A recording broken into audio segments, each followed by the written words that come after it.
Every mother has a responsibility to protect their kids. However, when you live out of your environment, which is not in your country, there's an added layer of responsibility, which is to teach your kids about these social issues. The problem is you don't know how much of it affects you until you leave the shore of your country. When I was living in Nigeria and I read or hear of these stories of a black boy harmed, things about racism, you feel anger, you feel anger. That's what you really feel. However, when it becomes your when it becomes your living experience, to that anger, there's fear. And I think that's one thing that I didn't know about and maybe not acknowledged, because the fear is not only how do I prepare my son for this world, but also how do I not let him inherit that fear. I don't want to raise a kid that goes around fearful of everything. So with this Nolan story, it is not because my son asked me and said, "Do you think his friends did it?" And to be honest, nobody can answer that question. To be fair, nobody can. The point is, how do I teach him that it isn't about the friends doing it or not? I said, can you imagine 4 people go somewhere, 3 blacks, 1 white, and then the white didn't come back?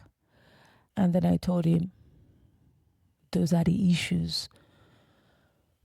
The issue isn't if the friends did it or not. It is the value that is attached to a black life. And it's systematic, So it's like, I don't even know how to explain it to him without also making him think that his life doesn't matter or his white friend's life matter more than his. I'm lucky that when we did move years ago, I had close friends around, obviously, so he has family friends that have black kids and we try to push that relationship. But also his school, for example, in his class of over 20 something, there are only 3 blacks. That's the reality of where we live right now. And so he's going to have white friends. He's going to be invited to white parties. You know what I mean? So it's like, how do I teach him the reality of the reality without making him see his friends as not his friends? I want to be able to teach him friendship and safety in friendship. Like, how do I protect him from that fear? How do you raise these boys with all of this? Like,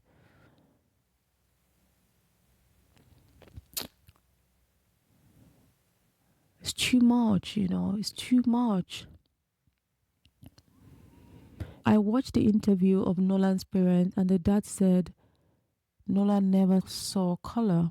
And the comment said that was the problem. They saw color. And both statements, you want to raise your child not to see color, but the reality is some people see color. How?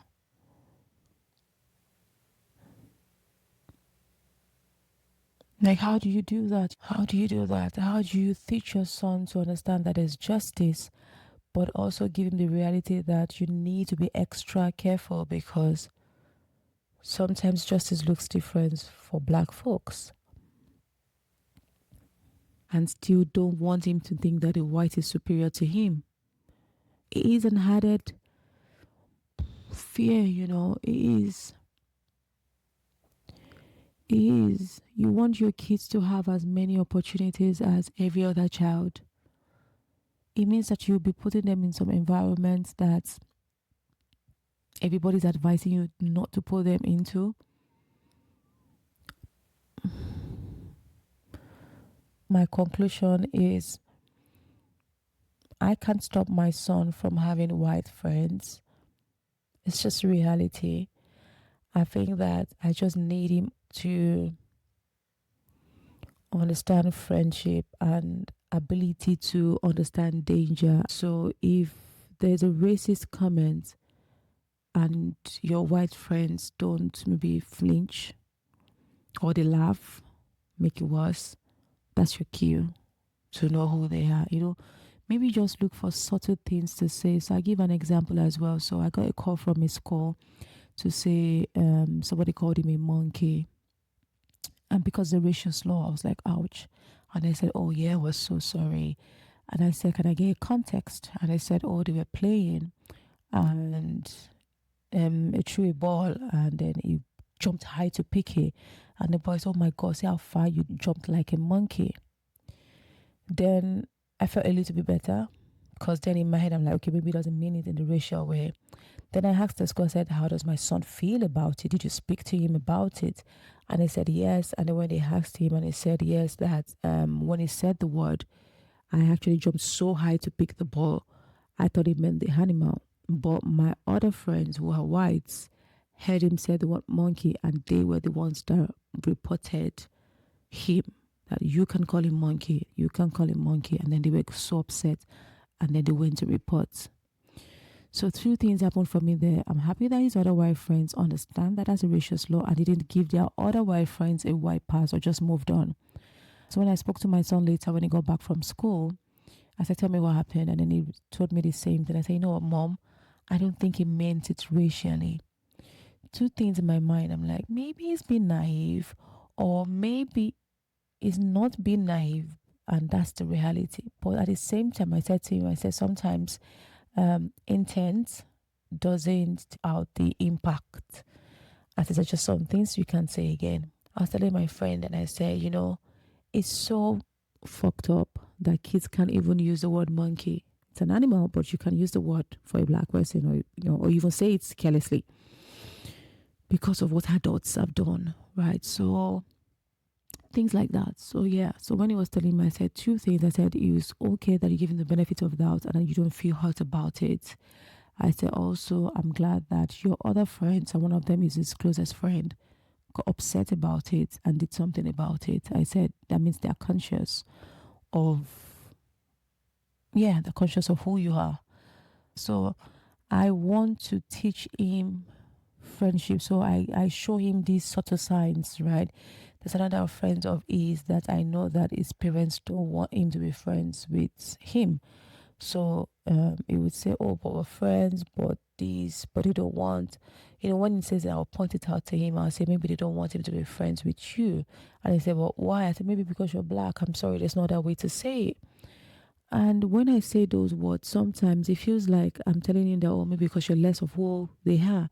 But that's not what I mean. But that's how it comes across. So that alone can also make your child so conscious they think they're less of their white mates, right? So it's really the fear of balance. How do I raise these boys, these black beautiful boys without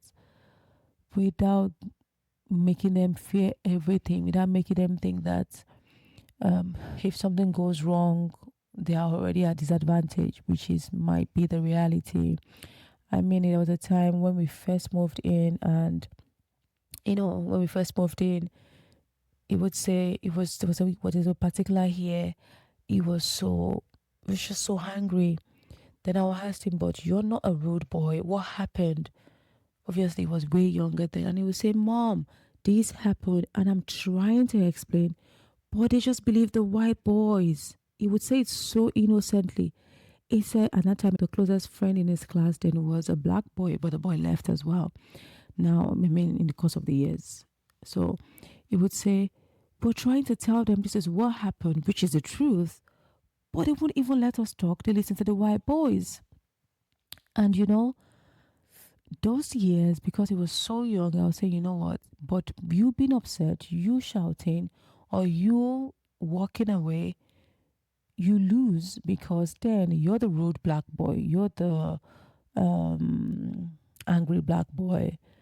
I said, it does nothing for you. I said, but if you hold your cool, try to explain yourself, or just let it go and come home to tell me, and then I'll take it up. That's a better approach. So we had to walk through it when we first came in. And that was him way younger. So if a 5-year-old, 6-year-old can tell you, but they just want to listen to the white boys. And he didn't say like, he just said it. He didn't understand the gravity of what he said in the way he said it, because in my head I'm like, shit. What if that's the truth? There's no black staff in his school. What if they don't questions, And then people say, oh, you need to move. Not everybody can move to the area where there are blacks. It's just the reality.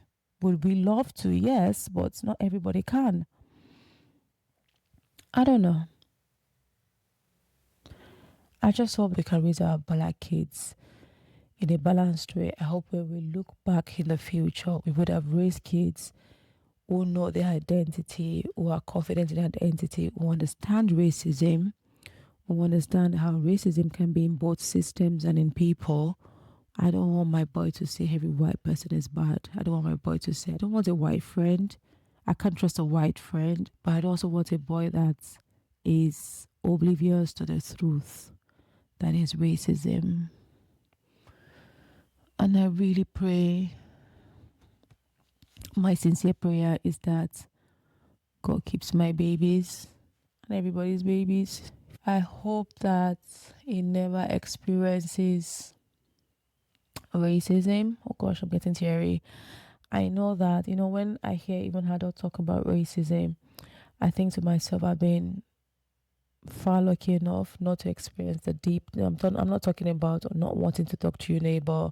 I'm not talking about nasty comment, microaggression. Some people have faced racism in its terrible form. And I always tell myself that I've been lucky enough so far not to face it. I tell God every day, please take it far away from me.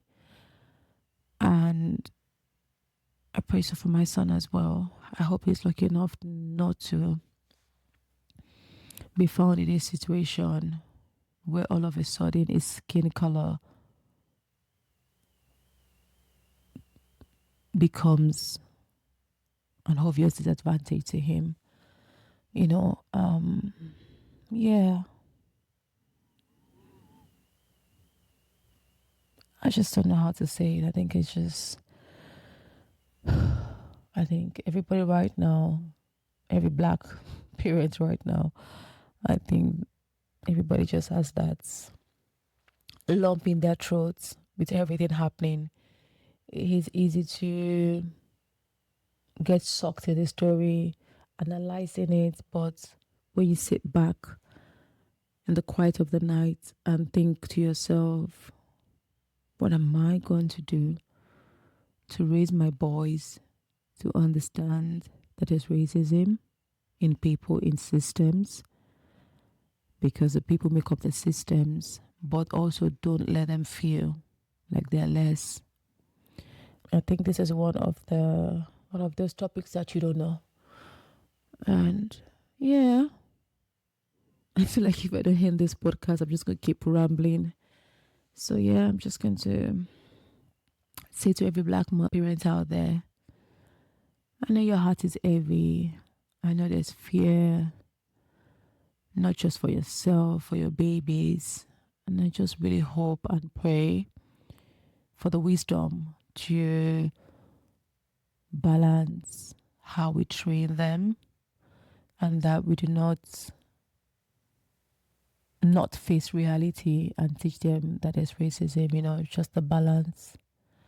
I pray for that wisdom for myself and for every black parent out there. And I pray that our babies are safe. And I pray that